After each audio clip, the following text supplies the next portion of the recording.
esta noche quiero hacer una presentación en la continuidad del tema sobre los 144,000.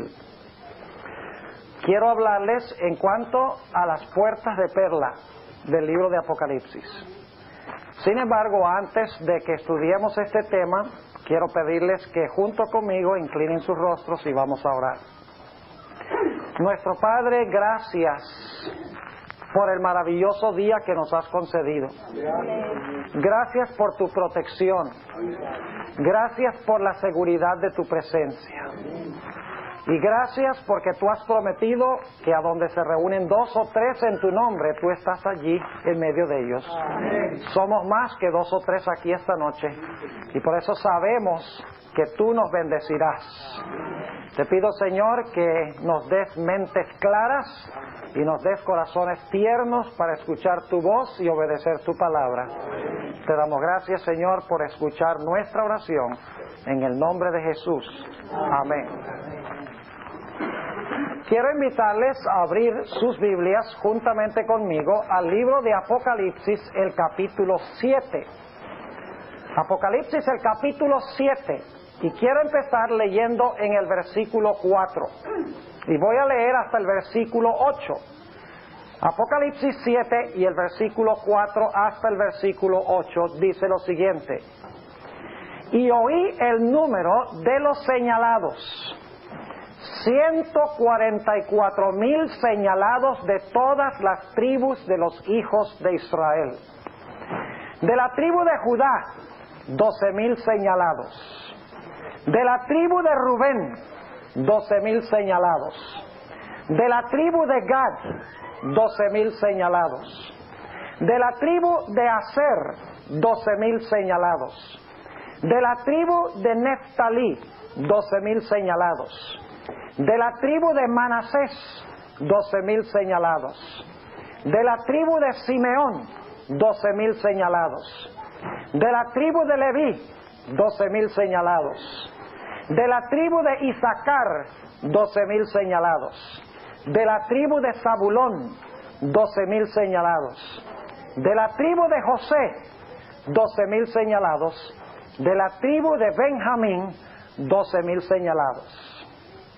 Tenemos aquí una lista de los hijos de Jacob. Y ustedes dicen inmediatamente, no todos los que están aquí fueron hijos de Jacob. Por ejemplo, Manasés no fue hijo de Jacob, fue hijo de José.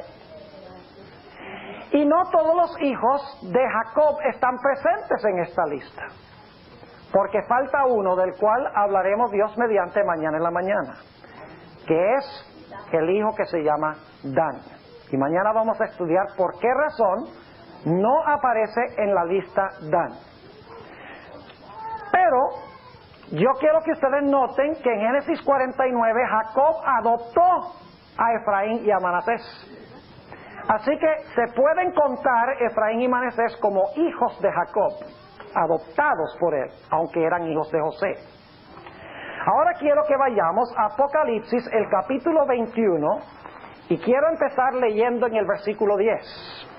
Apocalipsis, el capítulo 21 y el versículo 10. Acabamos de leer los nombres de los 12 hijos de Jacob, que constituyen el grupo que se conoce como los 144,000. 12,000 de cada una de las tribus que llevan el nombre de los hijos de Jacob. Ahora quiero que noten a dónde se encuentran los nombres de esos hijos de Jacob. Apocalipsis 21 y empezando en el versículo 10. Y llevóme en espíritu a un grande y alto monte, y me mostró la grande ciudad santa de Jerusalén, que descendía del cielo de Dios, teniendo la claridad de Dios. Y su luz era semejante a una piedra preciosísima, como piedra de jaspe, resplandeciente como cristal. Y ahora viene el versículo clave. Y tenía un muro grande y alto, con 12 puertas, y en las puertas 12 ángeles, y nombres escritos que son los de las 12 tribus de los hijos de Israel. Ahora, hermanos y hermanas, yo quiero que ustedes noten que esa lista de los hijos de Jacob en Apocalipsis 7, esa lista que tiene 12,000 sellados de cada una de las tribus que llevan los nombres de los hijos de Jacob, esos nombres se encuentran grabados en las puertas de la Nueva Jerusalén. Y quiero que noten que en cada puerta se halla un ángel. ¿Y saben por qué está el ángel allí? Para dirigir a las personas a entrar por la puerta que le corresponde. Y también para chequear el ID de los que llegan a la ciudad. Y por si acaso alguno dice, ¿cómo así, pastor? Recuerden que en el huerto del Edén Dios colocó ángeles para impedir que Adán y Eva entraran al huerto. Aquí los ángeles están en las puertas para admitir a los redimidos del Señor. Ahora inmediatamente nos preguntamos, ¿quiénes eran aquellos cuyos nombres están escritos sobre las puertas de la santa ciudad Nueva Jerusalén? Recuerden que esos nombres van a estar inmortalizados por la eternidad. Es decir, esos nombres de los hijos de Jacob van a estar allí por la eternidad como un tremendo testimonio en cuanto a la gracia de Dios. Ahora yo pregunto, ¿qué clase de personas eran estos cuyos nombres se encuentran grabados en las puertas de la santa ciudad, como dice aquí, la Nueva Jerusalén? Hermanos y hermanas, cuando nosotros examinamos la historia de estos hijos de Jacob, es una historia lóbrega, una historia oscura, una historia de rebelión contra Dios. Permítame compartir con ustedes algunas de las características de estos cuyos nombres están inmortalizados en las puertas de la ciudad, de la santa ciudad de Jerusalén, por toda la eternidad.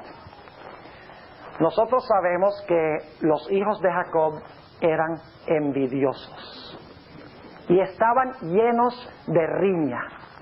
Ustedes recuerdan que constantemente tenían envidia de su hermano José, especialmente cuando su padre le concedió ese manto de muchos colores. Se llenaron de envidia, es decir, eran envidiosos.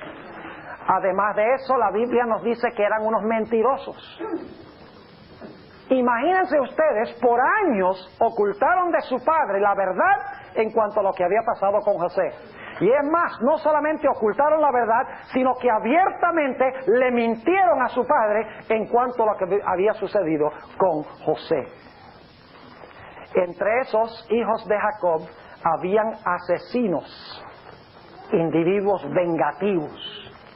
Imagínense ustedes, por ejemplo, Simeón y Leví, dos de esos hijos cuyos nombres están en las puertas de la ciudad, inmortalizados por los siglos de la eternidad, nunca para ser quitados esos nombres de las puertas. Ustedes conocen la historia, había un príncipe de una ciudad pagana que se llamaba Siquem, y este príncipe tenía el nombre de la ciudad, Siquem, y él tuvo relaciones premaritales con Dina, la hermana de los hijos de Jacob. Ahora, ellos no les gustó nada este asunto, especialmente Simeón y Leví. Así que Siquem amaba a Dina y le dijo a los hijos de Jacob y a Jacob, nosotros queremos casarnos, Dina y yo queremos casarnos. Y Simeón y Leví tramaron, hicieron un plan y dijeron, vamos a decirles a ellos, a todos los habitantes de Siquem, que está bien que Siquem se case con Dina, nuestra hermana, con tal que todos se circunciden, porque es que para pertenecer al pueblo escogido es necesario que todos sean circuncidados. Siquem amaba tanto a Dina que habló con todos los hombres de la ciudad y dijeron, sí, cómo no, con tal de que tú tengas a tu querida Dina, nos vamos a circuncidar. Y dice la Biblia que después que se circuncidaron todos los hombres de la ciudad de Siquem, en el tercer día, cuando el dolor era más grande, usted sabe, la circuncisión es una cirugía bien dolorosa, especialmente cuando uno es adulto. Dice que Leví y Simeón fueron a Siquem y se lanzaron contra los hombres que estaban adoloridos y acabaron con esa ciudad para vengar lo que había pasado con su hermana. Tales son dos de las personas cuyos nombres están inmortalizados en las puertas de la santa ciudad. Y luego pensamos de Rubén. ¿Saben ustedes que la Biblia dice que Rubén cometió incesto con su madrastra? Se acostó con la propia madrastra de él, con la esposa de su padre. Además de eso, eran hombres rencorosos, con un espíritu rencoroso.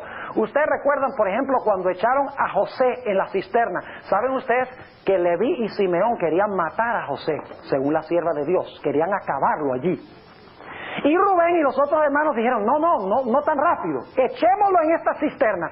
Y ahí está su hermanito José, aproximadamente 17, 18 años, llorando y clamando, no me dejen aquí, yo soy hermano de ustedes, yo no soy enemigo de ustedes, está llorando para que lo saquen. Y Simeón y Leví están diciendo, mátenlo. Imagínense, su propio hermano, un espíritu asesino, un espíritu rencoroso. Tenemos entre esos hermanos también la característica de deshonra para con su padre. Imagínense ustedes, hermanos y hermanas, pasando año tras año tras año, viendo a Jacob envejecerse por la congoja y la tristeza que siente por lo que ha pasado con su precioso hijo, José. Entre esos tenemos también un individuo que visitó una prostituta, Judá. Interesante, Jesús es el león de la tribu de Judá. Judá visitó a Tamar, una prostituta, y no sabía que era su nuera, porque ella se disfrazó, según la Sagrada Escritura. Ahora imagínense, entre aquellos cuyos nombres van a estar inmortalizados en las puertas de la ciudad por la eternidad, están individuos que cometieron asesinato, gente mentirosa, gente celosa, gente que cometió incesto, gente rencorosa, gente que deshonró a su padre. Y había también gente con carácter bien débil. Por ejemplo, Rubén era un jellyfish, para aquellos que entienden inglés. ¿Sabe? Cuando llevaron a José, él fue el que sugirió, dijo, echémoslo en esta cisterna, no le hagamos nada. Y era el plan de él, después que los hermanos se fueran, él iba a regresar, iba a liberar a José. No tenía columna vertebral, siendo el mayor, para decir, esto está mal, no debemos hacerle esto a nuestro hermano, y haberse parado por la verdad. Rubén mostró debilidad de carácter, y ustedes saben la historia. Cuando él regresó, ya a José lo habían vendido a los ismaelitas, que se lo habían llevado a Egipto, y Rubén lloró de dolor por lo que había pasado, pero ya era demasiado tarde. Además de esto, los hijos de Jacob pertenecían a una familia disfuncional. ¿Cómo les hubiera gustado a ustedes pertenecer a una familia a donde habían 4 madres de 12 hijos?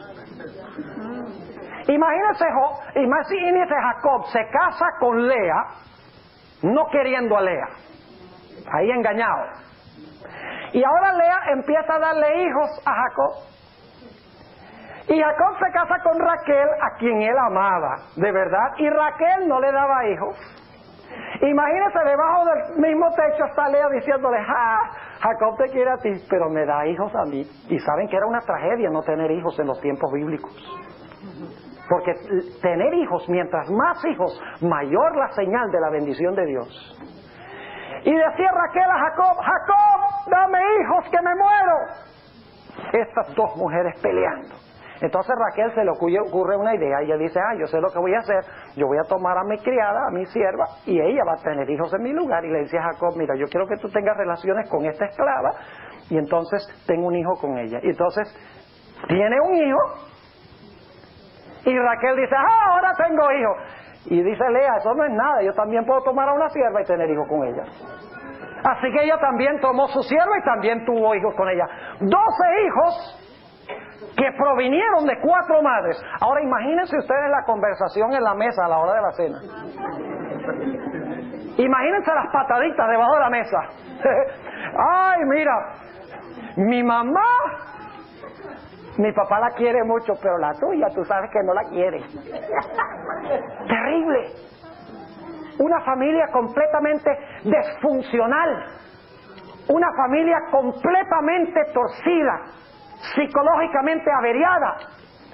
Y sin embargo los nombres de esos 12 hijos de Jacob están inscritos por los siglos de la eternidad en las puertas de la santa ciudad, la Nueva Jerusalén. Ahora yo pregunto, ¿qué clase de personas se va a encontrar en la Nueva Jerusalén? Vayan conmigo a Apocalipsis, el capítulo 22 y el versículo 14. Apocalipsis 22 y el versículo 14. Note lo que dice. Ustedes conocen este texto muy bien. Declara: bienaventurados los que guardan sus mandamientos.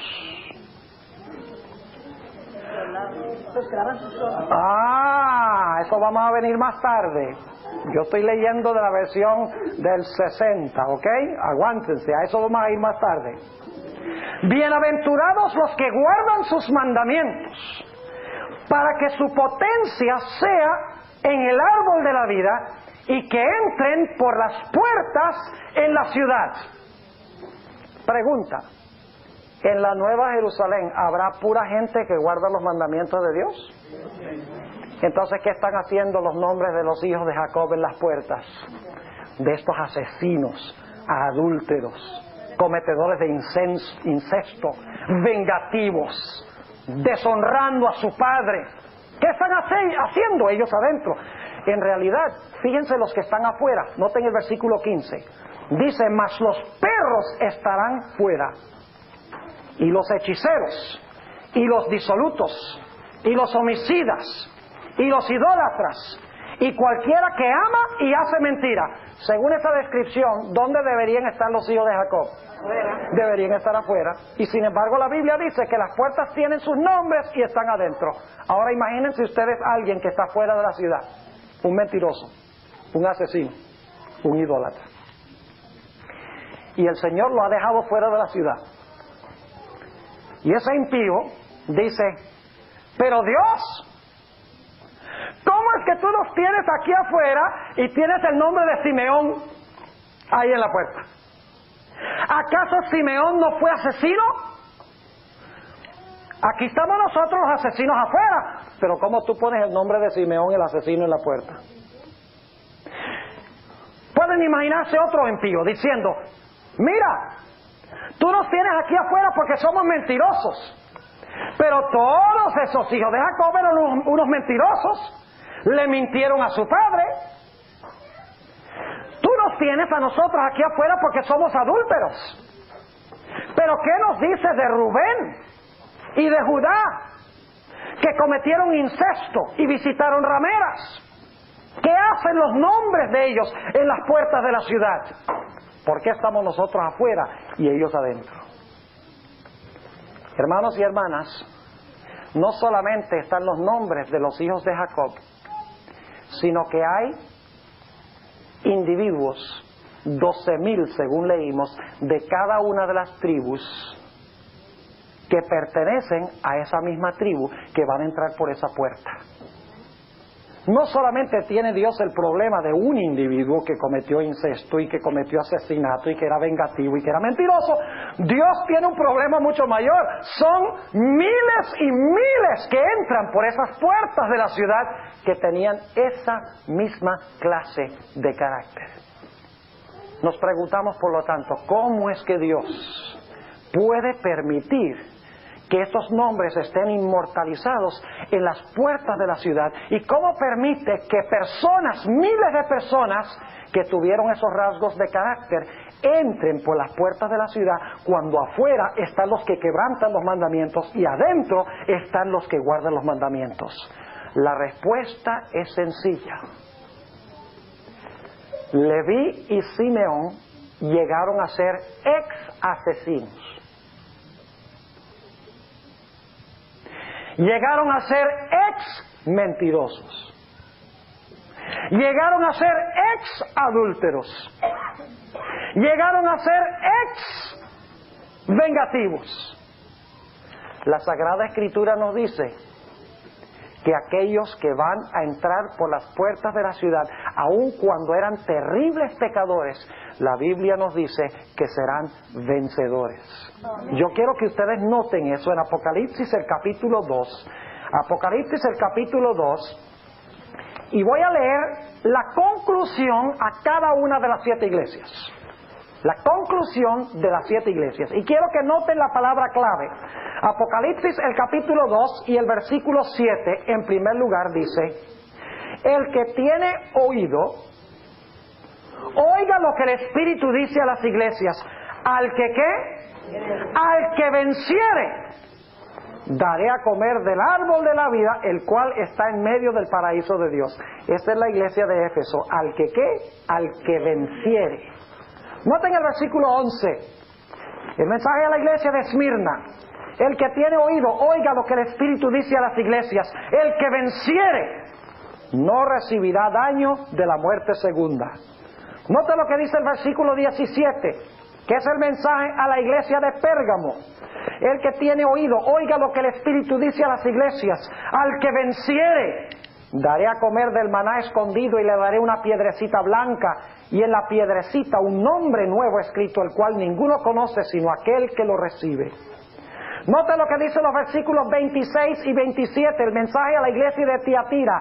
Declara: y al que hubiere vencido y hubiere guardado mis obras hasta el fin, yo le daré potestad sobre las gentes, y las regirá con vara de hierro, y serán quebrantados como vaso de alfarero, como también yo he recibido de mi Padre.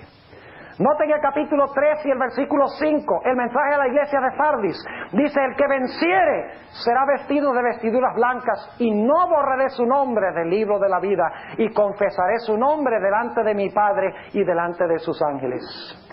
Note lo que dice en Apocalipsis 3 y el versículo 12, el mensaje a la iglesia de Filadelfia: al que venciere, yo le haré columna en el templo de mi Dios, y nunca más saldrá fuera, y escribiré sobre él el nombre de mi Dios, y el nombre de la ciudad de mi Dios, la nueva Jerusalén, la cual desciende del cielo con mi Dios y mi nombre nuevo. Y finalmente el mensaje a la iglesia de la Odisea, el capítulo 3 y el versículo 21, al que venciere, yo le daré que se siente conmigo en mi trono, así como yo he vencido y me he sentado con mi Padre en su trono. En relación con cada una de las iglesias que representan toda la historia de la iglesia cristiana, desde el comienzo, desde la era apostólica hasta el mismo fin del mundo, se dice: al que venciere, yo le daré todas estas bendiciones. ¿Y saben que todas estas bendiciones tienen que ver con la Nueva Jerusalén? Si ustedes leen con cuidado las promesas que hace Dios a los que vencen, cada promesa tiene que ver con algún aspecto de la Nueva Jerusalén. Yo pregunto entonces, a pesar de que los hijos de Jacob eran terribles pecadores, a pesar de que eran mentirosos y adúlteros e idólatras, y muchas otras características, vengativos, asesinos, yo pregunto, ¿vencieron ellos finalmente estos malos rasgos de carácter? La respuesta es que sí, y por eso Dios permite que entren por la ciudad, por las puertas de la ciudad. ¿Saben, hermanos y hermanas? No hay mayor demostración de la gracia de Dios que eso. ¿Saben ustedes que la Nueva Jerusalén estará llena de ex asesinos? Estará llena de ex mentirosos. Estará llena de ex cometedores de incesto. Estará lleno de ex deshonradores de sus padres. Estará lleno de ex pecadores que por la gracia del Señor Jesucristo han vencido. Amén. Ahora escuchen lo que les voy a decir. O les voy a preguntar, ¿de qué son las puertas? De perla. ¿Pueden ustedes imaginarse el tamaño de esa perla? Es una tremenda perla. Ahora, ¿por qué las puertas son de perla?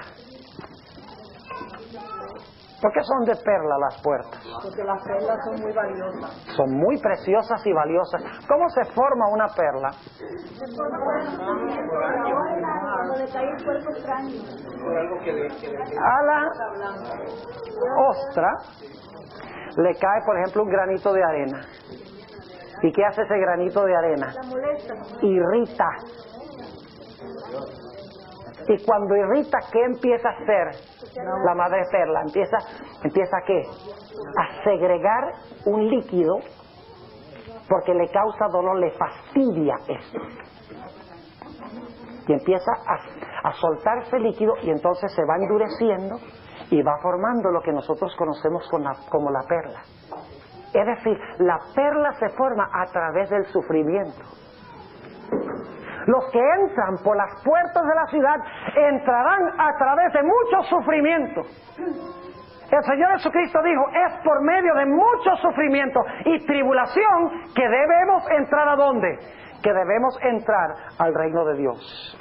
Ahora, yo quiero que ustedes noten que cada vez que se habla de la Nueva Jerusalén, no se habla de puerta, sino que se habla de puertas, plural. ¿Cuántas puertas son? Son 12 puertas. Dice, entrarán por las puertas en la ciudad. Ahora, si son 12 puertas, la pregunta es, ¿a cuál puerta va a entrar usted?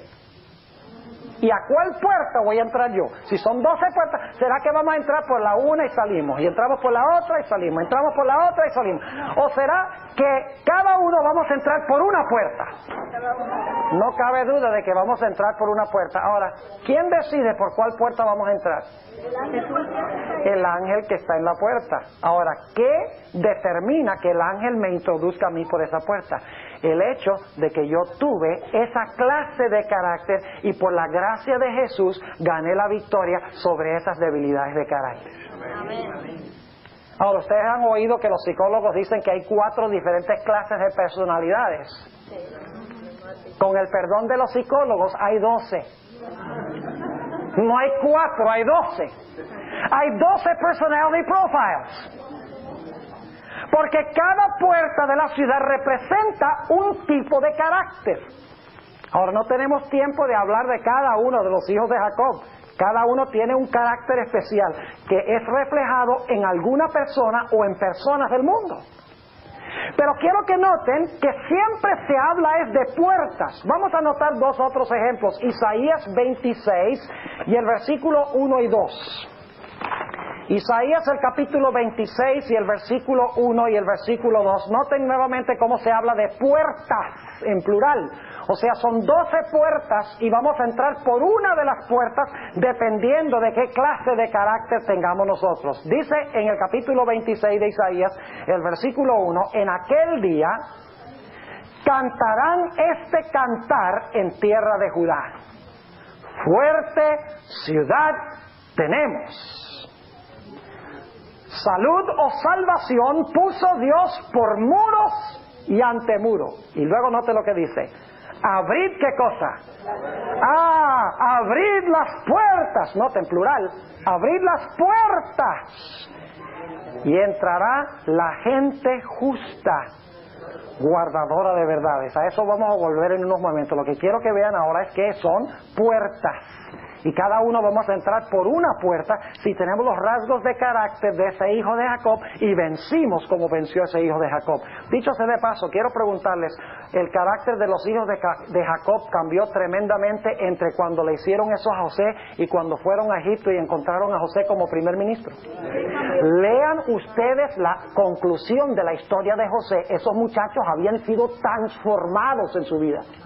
Cuando le sirvieron a José 5 veces más que a los otros hermanos, si hubiera sido al principio, ¿qué hubiera pasado? Le dieron 5 veces más, ¿y nosotros qué? Es el favorito. Pero si ustedes leen ahí en Génesis, dice que aunque le sirvieron 5 veces más, se alegraron y se gozaron juntamente con José. Habían sido cambiados. La gracia de Dios los había transformado. También encontramos en la historia que cuando fue necesario que se quedara un hijo de Jacob. ¿Ustedes recuerdan la experiencia en Egipto? ¿Saben ustedes quién se ofreció? Simeón. El primero, Simeón, luego fue Judá. Interesante. El que quería matar a José, ahora dice, no, yo me quedo aquí. Y traigan ustedes a Benjamín. ¡Qué bárbaro! Extraordinario. Y luego al final Judá ofrece su vida, dice, yo voy a ser esclavo toda mi vida, con tal de que tú sueltes a Benjamín y lo dejes ir. ¡Qué bárbaro! Habían sido transformados y cambiados por la gracia de Dios. Por eso es que podían tener sus nombres sobre las puertas de la ciudad, menos Dan, del cual hablaremos, Dios mediante, mañana en la noche. Ahora yo quiero leerles una cita que encontramos en el libro Patriarcas y Profetas, páginas 238 y 39. ¿Saben ustedes que la sierva de Dios nos dice que cuando Jacob reunió a sus hijos para pronunciar la bendición sobre ellos, él estaba describiendo su carácter hasta el fin del tiempo? Permítame leerlo primero en el libro de Génesis. Si ustedes van conmigo allí, Génesis 49 y el versículo 1, escuchen bien. Estamos diciendo que los 12 nombres representan 12 caracteres. El carácter de la tribu hasta el final del tiempo. ¿Recuerdan ustedes que en el libro de Génesis los nombres son muy importantes? Dijimos eso y mostramos que en Génesis los nombres son importantes, denotan el carácter del que lleva el nombre. Ahora noten lo que dice aquí en Génesis 49 y el versículo 1. Llamó Jacob a sus hijos y dijo: juntaos y os declararé lo que os ha de acontecer, ¿cuándo? En los postreros días. No solo ahora, sino en los últimos días con los hijos de Jacob. Y obviamente no puede ser con ellos literalmente, porque ellos estaban muertos en los postreros días. Está hablando de su posteridad, los que reflejan su carácter. Ahora, noten lo que dice la sierva de Dios en Patriarcas y Profetas, páginas 238 y 39. Dice ella, hablando de cuando Jacob reunió a sus hijos: ahora, mientras sus hijos esperaban su última bendición, el espíritu de la inspiración se posó sobre él. ¿No creen ustedes que él nada más iba pensando, ¿qué le digo a este hijo? Y le salía así. No, estaba bajo la inspiración, según dice aquí. Sigue diciendo: el espíritu de la inspiración se posó sobre él y se presentó ante él en profética visión el futuro de sus descendientes. Uno después de otro mencionó los nombres de sus hijos, describió el carácter de cada uno y predijo brevemente la historia futura de sus tribus. Así que lo que hizo Jacob en Génesis fue preparar el ambiente para lo que encontramos en Apocalipsis. Estaba describiendo por qué razón los nombres de esos individuos se iban a encontrar en el futuro, en los postreros días, en las puertas de la ciudad, y estaba describiendo el carácter de esas personas. Es decir, los nombres de los 12 hijos de Jacob son un microcosmo del mundo entero, de todos los habitantes del mundo. Ahora, si usted quiere saber a cuál tribu pertenece, por cuál puerta va a entrar, claro que el ángel le va y lo va a escoltar, ¿no? Y el ángel va a decir, bueno, Pastor Bora, a usted le toca aquí entrar por esta puerta. Todavía estoy estudiando para ver cuál. Pero no es la de Dan, les puedo asegurar eso. Porque no estoy seguro, porque tengo rasgos de uno y tengo rasgos del otro, pero obviamente uno de los aspectos del carácter predomina sobre los demás. Por eso deberíamos estudiar el carácter de los hijos de Jacob y analizarnos a nosotros mismos para ver a cuál de las tribus pertenecemos nosotros. Ahora surge la pregunta: ¿cómo será la gente que entra a la santa ciudad? Ya hemos hablado un poquito sobre eso, pero hablemos un poquito más sobre ello. Nuevamente Apocalipsis 22 y el versículo 14, si ustedes van conmigo. Apocalipsis 22, 14. ¿Recuerdan que ahí hay una discrepancia en la traducción? Cuando dije, bienaventurados los que guardan sus mandamientos, algunos dicen, lavan sus vestiduras. Ahora, ¿cuál es la traducción correcta? ¿Bienaventurados los que guardan sus mandamientos o bienaventurados los que lavan sus vestiduras? Quiero decirles que nuestra Biblia que tenemos viene de manuscritos antiguos, no tenemos ningún original escrito por mano de los apóstoles. Tenemos copias de copias de copias. Y en el proceso de copiar, el texto fue cambiado, o de bienaventurados los que guardan sus mandamientos a bienaventurados los que lavan sus vestiduras, o viceversa. Debo decirles que en el idioma griego la expresión lavan sus vestiduras y la expresión guardan sus mandamientos es muy muy parecida. Sería muy fácil cometer un error de copiar, de copista. Indudablemente eso es lo que pasó. Ahora ustedes dicen, bueno, ¿cómo se debe traducir esto? ¿Se debe traducir guardan sus mandamientos o lavan sus vestiduras? Yo digo, ¿será posible que Dios permitió que haya esta doble posibilidad con un propósito especial? No necesitamos de este texto, Apocalipsis 22 y el versículo 14, para comprobar si debe traducirse lavan sus vestiduras o guardan sus mandamientos. ¿Saben por qué? Porque ambas expresiones se usan de los redimidos en otras partes del libro de Apocalipsis. En cuanto a la gran muchedumbre que estudiamos esta mañana, dice que ellos han lavado sus ropas y las han blanqueado en la sangre del Cordero. Eso es lo que nosotros llamaríamos justificación, perdón, cuando Dios nos quita nuestro registro y nos mira como si nunca hubiéramos pecado. Pero saben que también dice en Apocalipsis el capítulo 14 y el versículo 12, en cuanto a ese mismo grupo que lavó sus vestiduras en la sangre del Cordero, dice allí, aquí está la paciencia de los santos, aquí están los que guardan los mandamientos de Dios y la fe de Jesús. Es decir, las dos traducciones son correctas, según otros textos en Apocalipsis. Lavan sus vestiduras en la sangre del Cordero, tienen perdón, son justificados. Pero por el otro lado, guardan sus mandamientos. No solo tienen perdón, sino poder para guardar los mandamientos de Jehová. Son santificados. Los que entran por las puertas de la ciudad no solamente han recibido perdón, sino que han recibido en su vida pureza. No solo han sido justificados y perdonados, sino que han sido limpiados y han sido santificados en su vida. Notemos algunos textos que encontramos en la Biblia que indican este punto, que tiene que ser perdonados y limpiados. Porque muchos hoy en día dicen, no, con tal que yo confiese mis pecados, Dios me perdona y no importa la vida que yo viva. No, señor.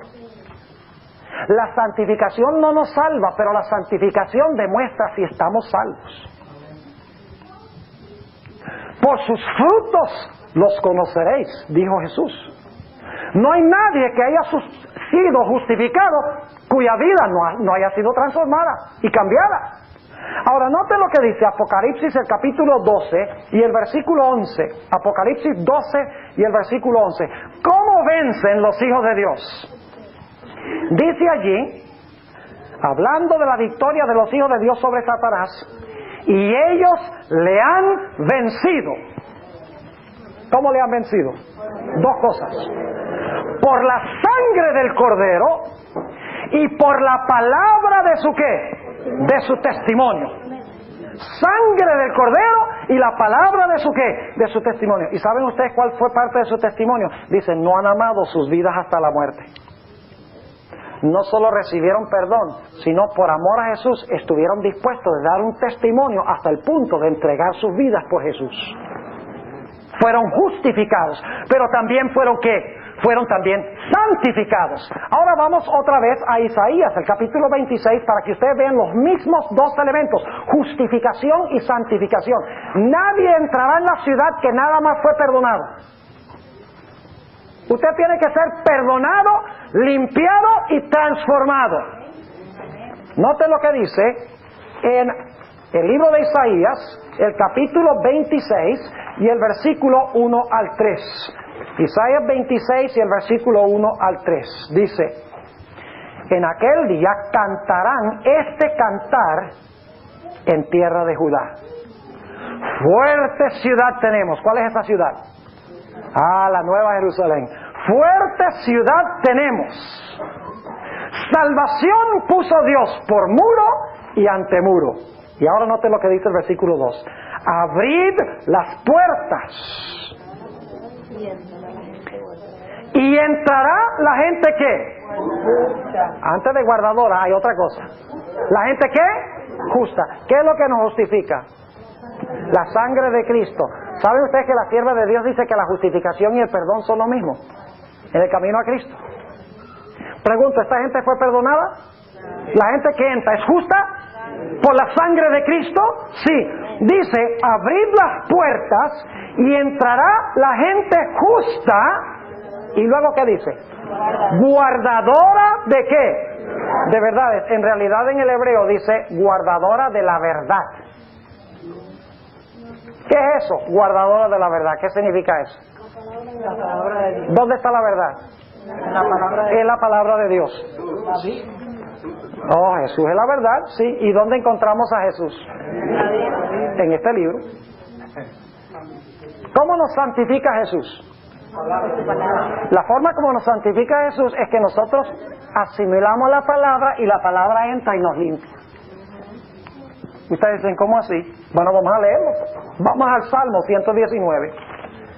Salmo 119, para que ustedes vean cómo funciona este proceso. Salmo 119, y vamos a leer el versículo 9, dice lo siguiente. ¿Con qué limpiará el joven su camino? Con guardar tu palabra. Y luego dice en el versículo 11, en mi corazón he guardado tus dichos, para no pecar contra ti. ¿Cómo es que cambia nuestra vida y es transformada nuestra vida? Por medio de meter en nuestro ser, ¿qué cosa? La palabra de Dios. Porque lo que metemos, sale. Déjenme darles una ilustración. Yo tengo aquí una grabadorita que está funcionando ahora. Yo lo grabo. Cuando yo toque lo que tengo en el cassette, ¿qué voy a oír? lo que usted dijo.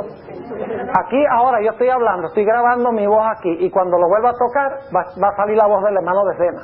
No, la tuya. No, la tuya. ¿Ah? La tuya. ¿Y por qué la mía? Porque lo que metí sale. ¿Ustedes creen que eso es menos verdad en nuestra vida espiritual? ¿Sabe que usted lo que mete por sus ojos es lo que sale en su comportamiento?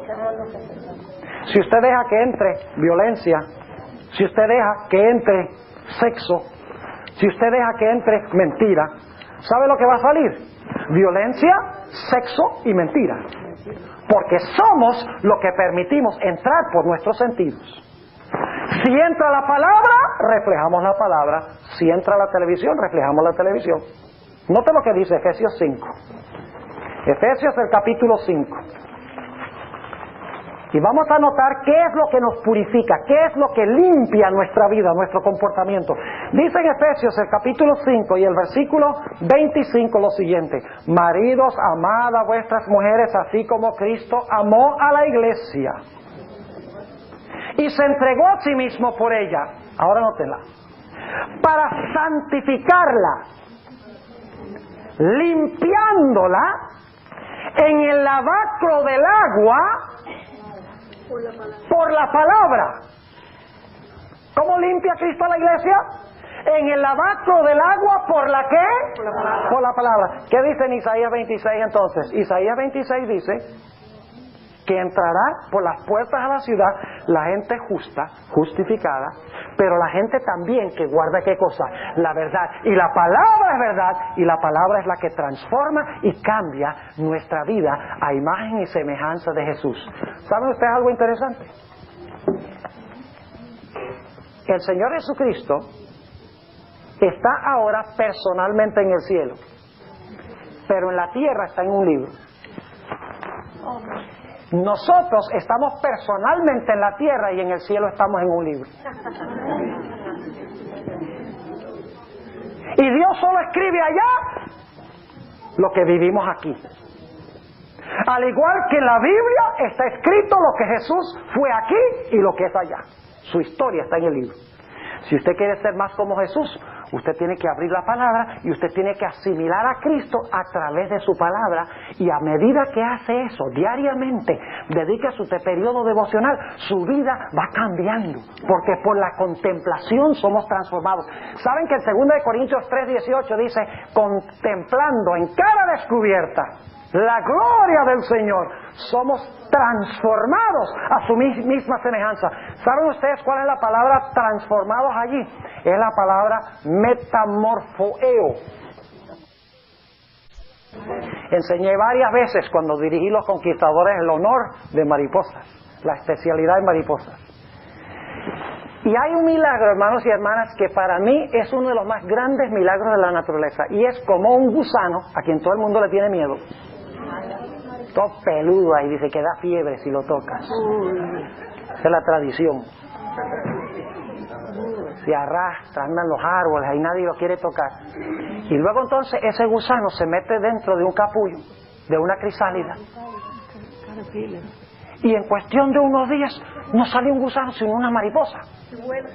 Hermosa, linda, preciosa, que vuela. ¿Qué ha pasado? Se ha realizado una metamorfosis. La Biblia dice que todos nacimos gusanos. Y usted dirá, a mí no me gusta que me diga gusano. Bueno, no soy yo el que lo digo, lo dice la Biblia. Pero por la gracia de Jesús, estos gusanos, como los hijos de Jacob, pueden ser transformados y cambiados por la gracia de Jesús, para que podamos entrar por las puertas de la santa ciudad. Y eso sucede no solo cuando Cristo nos perdona, sino que sucede también cuando Cristo, por su palabra, nos limpia y nos transforma a su misma semejanza. Permítame ilustrar este punto para que puedan entender cómo lo hace Dios. Quiero regresar al libro de Génesis. No vayan conmigo allí, nada más les voy a describir lo que quiero mencionarles ahora. Mira la ley. Pero ahora vamos a hablar de la gracia. Literalmente vamos a hablar de la gracia. Escuchen. Cuando Adán y Eva pecaron, lo primero que ellos hicieron fue tratar de justificar su pecado. Cuando Dios vino y habló con Adán, le dice, ¿qué es lo que hiciste? Adán dice, la mujer que me diste por compañera. Me dio y comí. ¿Estaba arrepentido Adán? No. ¿Estaba triste por lo que había hecho? No, se estaba justificando. Eso es lo que representan las hojas de higuera con las cuales ellos se cubrieron. Su intento de cubrir su propia desnudez con su propia justicia. Y lo demostraron porque Adán dice, la mujer que le está echando la culpa a Dios, dice, si tú no me das a esa mujer, a mí no me pasa eso. Y luego viene donde Eva le dice, ¿qué es lo que has hecho? Dice, pues la serpiente que tú hiciste. Si no es por esa serpiente que tú haces, fíjese que le está echando la culpa a Dios y a la serpiente. Si no hubiera sido por eso, yo no peco. ¿Siente Eva tristeza por su pecado? No. ¿Qué está tratando de hacer? Justificarlo. Ahora escuchen. ¿Cuándo fue que Adán y Eva cambiaron de actitud?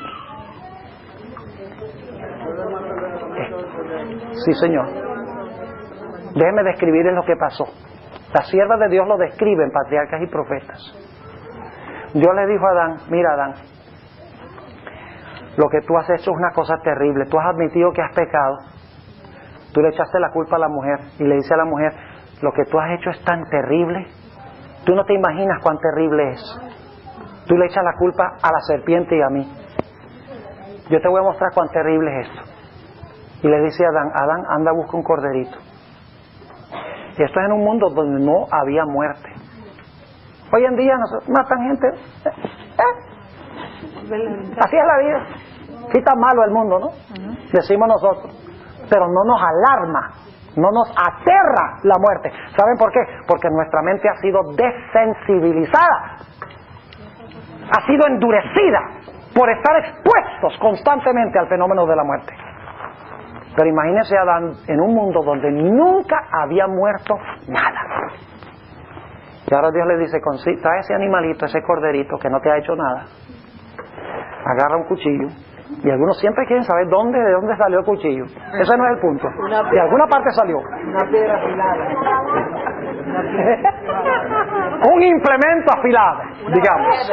Ok, una piedra, sea lo que sea. Pero Dios le dijo, toma el cuchillo, vamos a usar un cuchillo. Nada más por ahora, porque con eso podemos identificarnos nosotros. Le dice, quiero que tomes el cuchillo, agarra ese cordero y estira su quijada y agarra el cuchillo y córtale la garganta desde un lado al otro lado. Y la sierva de Dios lo describe. Dice que Adán tomó el cuchillo en su mano y rajó el cuello de ese pequeño cordero. y la sangre empezó a chorrear del cuello de ese cordero. Y ahora el cordero queda inerte en sus brazos. Está muerto, no se mueve. Y Adán está aterrado de lo que está pasando, viendo la sangre manchar sus brazos. Y Dios le dice: Adán, eso es lo que le va a pasar a mi hijo por lo que tú hiciste. Hermanos y hermanas, ¿saben que ese fue el momento cuando Adán se convirtió y vio lo terrible que era su pecado? ¿Saben que en ese momento Adán dijo: oh Señor, perdóname por lo que he hecho? Pero también de ese sacrificio fluyó poder. Porque Adán dijo: si el pecado es tan terrible que va a crucificar al Hijo de Dios, yo no quiero nada más que ver con el pecado. Amén. El sacrificio no solo lo perdonó, sino que, captando una visión del sacrificio, sintió repulsión y odio por el pecado que le iba a quitar la vida a Cristo Jesús. ¿Cómo vencemos nosotros el pecado? ¿Tratando de vencerlo? No. Mirando cuánto cuesta el pecado. Y solamente podemos divisar cuánto ha costado el pecado si estudiamos la Sagrada Escritura. Si dedicamos esa hora que dice la hermana White de contemplación diaria a la vida de Jesús. Especialmente, dice ella, las escenas finales. Y dice que cuando contemplamos las escenas finales, el sufrimiento de Jesús, dice que nuestros corazones serán humillados y abatidos y caeremos llorando a los pies de Jesús, al pie de la cruz. Amén. Y luego Dios tomó esas pieles de ese cordero y vistió a Adán y Eva y cubrió su desnudez, como la justicia de Cristo cubrirá la vergüenza de nuestra desnudez. Amén. Esa es la forma como Dios nos ha dado para solucionar el problema del pecado: justificación y también santificación. Ahora vayan conmigo al Salmo 15. Porque algunos dicen: no, solamente va a haber en la ciudad gente perdonada. Yo digo que en la ciudad no va a haber solamente gente perdonada, habrá gente perdonada y cambiada y transformada, como los hijos de Jacob. Note lo que dice en el Salmo 15. Salmo 15. Y quiero que noten que este salmo es el salmo de los 144,000. ¿Cómo sabemos que este es el salmo de los 144,000? Vamos a ver cómo empieza. Jehová, ¿quién habitará en tu tabernáculo? ¿Quién residirá en el monte de tu santidad? Pregunto, ¿quiénes son los que están en el monte de la santidad de Dios en Apocalipsis? ¿Quiénes son los que le sirven en su templo día y noche? Entonces, este es el salmo de los 144,000. Note lo que dice el versículo 2. Aquí viene la respuesta. El que anda en integridad y obra justicia. Noten el énfasis sobre la santificación, la vida santificada, la transformación de la vida. El que anda en integridad y obra justicia y habla verdad en su corazón. ¿Saben qué significa eso? Habla verdad en su corazón. Los 144,000 dice que no había engaño en su ¿qué? En su boca. Hablan la verdad en su corazón. El que no detrae con su lengua. Esa palabra detrae no es una buena traducción. Calumnia, sí, pero la palabra hebrea significa el que muerde con la lengua por detrás. En inglés la palabra es backbite. El que muerde por la espalda con la lengua. Vamos a ver mañana que es el problema de Dan. Era una serpiente que mordía al caballo por detrás para tumbar al jinete. Versículo 13, el que no distrae con su lengua, ni hace mal a su prójimo, ni contra su prójimo acoge oprobio alguno. Aquel a cuyos ojos es menospreciado el vil, mas honra a los que temen a Jehová, y habiendo jurado en daño suyo, no por eso muda, es decir, no cambia su palabra. Quien su dinero no dio a usura, es decir, no se aprovechó de los demás, cobrando un exceso de interés, ni contra el inocente tomó cohecho. Y luego dice, el que hace estas cosas no resbalará para siempre. Noten el énfasis sobre la diferente clase de vida que viven aquellos que están dentro de la ciudad. Notemos también el Salmo 24. El Salmo 24. Y ya voy a ir acercándome yo para acá también. Noten el Salmo 24. Ya vamos a terminar. No vamos a estar mucho tiempo más. Salmo 24 es otro de esos salmos de los 144,000. Dice en el versículo 1: de Jehová es la tierra y su plenitud, el mundo y los que en él habitan, porque él la fundó sobre los mares y afirmóla sobre los ríos. Y luego note la pregunta: ¿quién subirá al monte de Jehová? ¿Y quién estará en el lugar de su santidad? ¿Ven que este es un salmo de los 144,000 también? ¿Le siguen al Cordero por donde quiera que va? ¿Ya Cristo entró a ese monte, a ese templo? ¿Ya entró cuando ascendió? Claro que sí. ¿Va a haber otros que van a ascender y van a entrar también? Sí. Ahora viene la respuesta, noten.